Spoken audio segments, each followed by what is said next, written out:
Most people think the hardest part of retirement is saving enough money. But what if I told you the real danger comes after you retire? Every year, millions of retirees live well below their means, not because they're broke, but because they're too afraid to spend the money they worked a lifetime to save. It's called the savings paradox. And if you don't understand it, you could end up with a retirement that feels more like survival than freedom. Hi, I'm David Cavaniss, certified financial planner.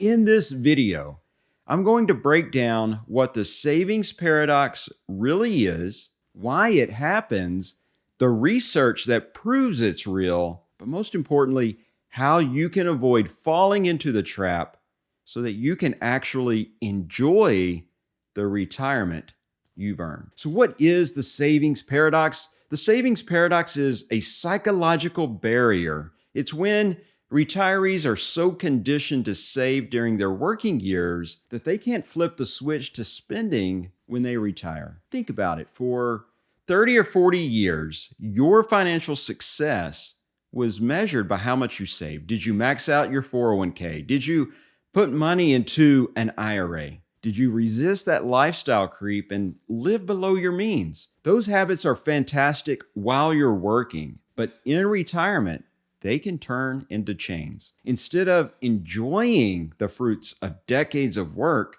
many retirees feel guilty about taking money out of their accounts. They worry they're making a mistake. They're afraid of running out, or they view every withdrawal as a loss. It's not math, it's psychology, and it can steal the very freedom that you've worked for. What the research shows us is this isn't just theory. It's been studied. People like Michael Kitces and other researchers have looked at spending behavior in retirement, and the numbers are shocking. For example, 2/3 of retirees actually end up doubling their wealth during retirement. You're 5 times more likely to grow your wealth in retirement than to run out of money. And most retirees don't even touch their principal until their late 80s. Think about that.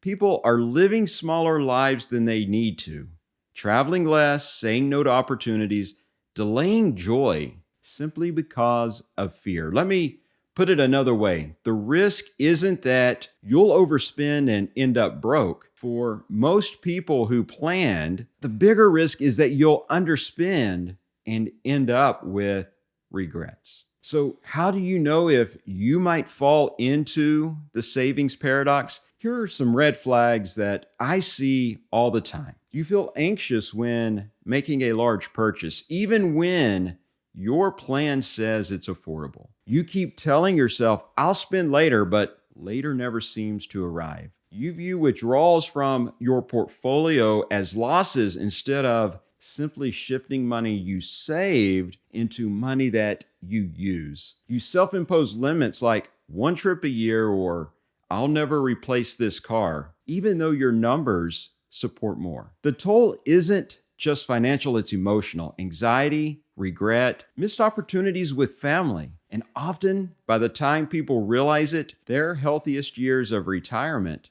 are already gone. Part of the savings paradox comes from myths that have been drilled into us. The 4% rule, treated as a hard cap instead of a flexible guideline. Always delay Social Security. Sometimes true, sometimes not, but often repeated without context. Taxes are always bad. Avoiding taxes at all costs can actually cost you more in the long run.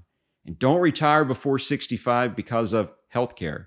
Well, for many, it's not nearly as black and white. Here's the truth. These rules of thumb often serve institutions more than individuals. They're designed to be simple and safe, not personal and freeing. So why it happens? Let's dig deeper into the why. Loss aversion. Studies show people feel the pain of losing $100 about twice as strongly as the joy of gaining $100. Withdrawing from savings feels like losing, even though it's not. 2, identity. Many successful people, they tend to tie their identity to saving and discipline. Spending feels like you're breaking the rules. 3rd is uncertainty. Retirees don't have a paycheck anymore. That creates anxiety, even if they have millions in the bank. Fourth, lack of plan. Without a written income strategy, every purchase, every withdrawal feels like a gamble. This is why retirees who have enough money still live like they don't. So how do you beat the savings paradox? Let me give you some practical steps. One, start planning early. 5 or more years before retirement, start to run your projections to know your real spending capacity. 2, you want to shift your mindset. Savings aren't meant to be protected forever. They're meant to be used. That's the entire point of building a nest egg. 3rd, run your actual numbers. See how much you can spend safely without risking your long-term plan. That clarity alone can help reduce fear. 4th, create a written retirement income plan. When you know exactly where each dollar comes from, you remove the uncertainty. 5, reframe spending. Instead of thinking of it as losing money, view it as funding your life. 6, plan joy purchases. Pick 2 or 3 things you'd regret not doing. Maybe it's traveling with your kids and grandkids.